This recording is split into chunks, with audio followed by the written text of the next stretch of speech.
नमस्कार. ठरलं तर मगमध्ये आपण पाहत आहोत. अर्जुन पोलिसांना फोन करून माझी बायको हरवली आहे, तिचा मी फोटो तुम्हाला टाकतो, प्लीज मला मदत करा. पोलीस म्हणतात 24 तास झाल्याशिवाय आम्ही काही मदत करू शकणार नाही. पण तो रिक्वेस्ट करतो माझी थोडीशी वेगळ्या मार्गाने मदत करावी. मग तो फोटो वगैरे सगळं त्यांच्याकडे सेंड करतो.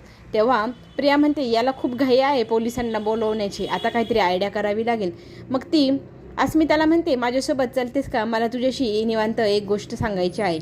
इकडे खूप मेहनत करत असते सायली स्वतःला सोडवण्यासाठी. तिच्या डोळ्यासमोर फक्त आता अर्जुन सर येत आहे. अर्जुन सर तिला सांगताय तुला धीर धरायला हवा, शांत डोक्याने काम करायला हवं, तुझी एनर्जी वाया घालवू नको आणि वेळही वाया घालवू नको, शांत राहा, म्हणजे काहीतरी मार्ग निघेल इथून सुटण्याचा, तू नक्की करू शकशील. पण तिच्या डोळ्यासमोरून काही अर्जुनचा चेहरा जात नाही. इकडे प्रिया अस्मिताला सांगत असते आपल्याला आता एक आयडिया करायला हवी. ती पळून नेहमीच जायची आश्रमात, पण आत्ता पण गेली. आपण काय करू, कुणाशी तरी दागिने लपवून ठेवू आणि सांगू की सायली घेऊन दागिने पळून गेली. आपण तिच्यावर आरोप लावूया, म्हणजे तिला कोणी शोधायला जाणार नाही आणि तीही या घरातून कायमचीच जाईल. अस्मिताला ही आयडिया खूप आवडते. मग ती एक आयडिया काढते. मग दोघींमध्ये चर्चा होते. मी जाते लगेच दागिने लपवायला. इकडे प्रिया ती गेल्यानंतर साक्षीला लगोलग फोन करते. घडलेली सगळी हकीकत तिला सांगते. आता तू काय कर, एक मेसेज कर. त्या मेसेजमध्ये असं लिही, आईंना कर, अर्जुनला नको, मी घर सोडून चालले आहे, मला ह्या आरोपांचा खूप कंटाळा आला आहे, असा मेसेज कर. म्हणजे तो मेसेज वाचून पोलिसांकडे आणि तिला शोधण्यासाठी कोणीही जाणार नाही. ती आयडिया साक्षीला खूप आवडते. साक्षी म्हणते तुला किती पटकन सगळं सुचतं आहे ना, एवढ्या गडबडीत पण. ती म्हणते हो, मला 2 लाख रुपये मिळणार आहे, त्याच्यासाठी मला डोकं चालवावंच लागेल ना. मग साक्षी सायलीला जिथे बांधून ठेवलं होतं तिथे जाते. तिची बॅग वगैरे सगळं विचारते कुठे आहे. तेव्हा ते सांगतात त्या वस्तू तिथे ठेवल्या आहे. मग साक्षी तिची बॅग चेक करू लागते. तिला पेनड्राईव्ह शोधायचं असतं, पण ते बॅगेमध्ये कुठेच नसतं. तिचा मोबाईल ती काढून घेते. पेनड्राईव्ह कुठं गेलं आहे तर त्या गुंडांनाही माहीत नाही, ते बॅगमध्ये असेल असं ते बोलत असतात. मग तितक्यात अण्णांचा फोन येतो. मग घाईघाईने त्यांना खुणवते की हिला व्यवस्थित लक्ष ठेवा. अण्णांशी फोनवर बोलते. अण्णा म्हणतात काय झालं आहे तिकडे, 17 मिस कॉल माझ्या फोनवर पडलेले आहेत, काही झालं आहे का, कोणी पंटर लोकांनी काही लोचा करून ठेवला का, सगळं विचारू लागतो. तेव्हा साक्षी सांगते अण्णा तुम्ही घरी आले की मला तुमच्याशी एक महत्त्वाची गोष्ट बोलायची आहे. तर महिपत म्हणतो सांग काय झालं आहे. तितक्यात चैतन्याचा आवाज ऐकतो. म्हणतो तो खेळणं तिथं आहेस का, मग नंतर बोलूया आपण. मग चैतन्य तिला म्हणतो किती वेळ झाला तुझी वाट बघत आहे मी, तू कधी येणार म्हणून तुझी वाट पाहत होतो. मग ती म्हणते हो मी विसरली होते, चला. मग तो म्हणतो आपल्याला डिनरला जायचं आहे ना. मग ती म्हणते हो. मग दोघंही आपण फ्रेश होऊया आणि आपण छान डिनरला जाऊया, असं चैतन्य तिला सांगतो. इकडे घरी सगळेजण टेन्शनमध्ये असतात. पोलिसांनी आपल्याला काहीतरी मदत करावी म्हणून आपण तिकडे जाऊया असं सांगतात. मग कुसुमताई म्हणते आपण एकदा महिला आश्रममध्ये जाऊन चेक करू आणि त्याच्यानंतर पोलिसांकडे जाऊया. मग तिघीजणे जाण्यासाठी निघू लागतात. तितक्यात पाठीमागनं अस्मिताचा आवाज येतो. काही गरज नाही तिला शोधायला जाण्याची, ती मला माहिती आहे कुठे गेली आहे. तर अर्जुन चकित होतो. कुठे, मागे वळून बघतो तर ती अस्मिता पूर्ण आजीचे दागिन्यांचे रिकामे झालेले डबे घेऊन येते.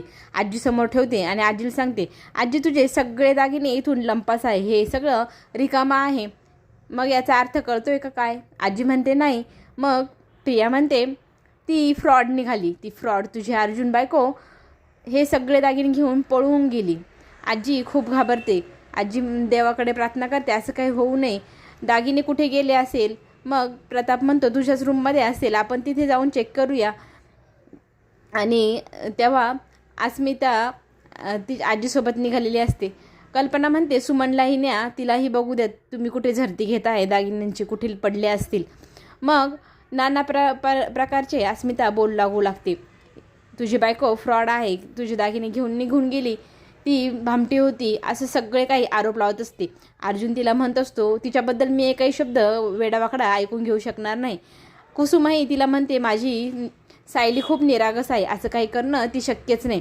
मग अस्मिता काहीतरी वाईट बोलते, त्याला ऐकवत नाही. तिला मारण्यासाठी तो हातच उगारतो.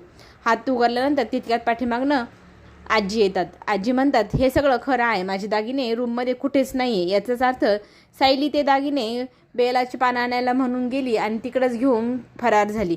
कुसुम म्हणते मला काही ऐकवना, असं काही तिच्याबद्दल बोलू नका, ती असं करणं शक्यच नाही.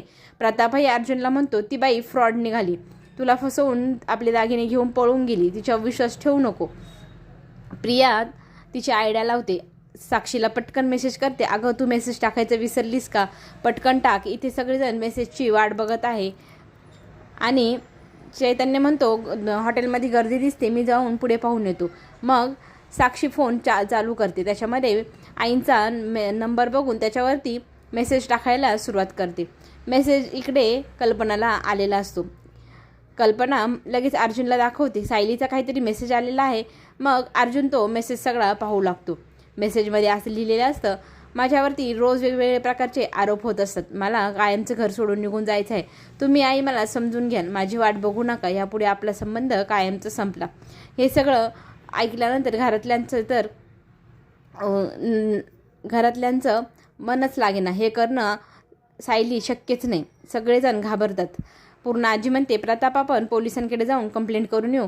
ही मुलगी फ्रॉड निघाली आहे, माझे दागिने घेऊन गेली आहे. आता अर्जुनही घाबरलेला आहे. अर्जुन म्हणतो, ती करणं शक्यच नाही. पुढे काय होणार हे पाहणं आता रंजक ठरणार. त्याच्यासाठी माझ्या लवली स्वरा गॉसिप चॅनल नक्की सबस्क्राईब करा आणि नवनवीन व्हिडिओ लवकरात लवकर मिळवा. बेल आयकॉन घंटे वाजवायला विसरू नका. लाईक पण नक्की करा, म्हणजे आपण पुन्हा भेटू. पुढे काय होणार हे पाहणं आता रंजक ठरणार. धन्यवाद.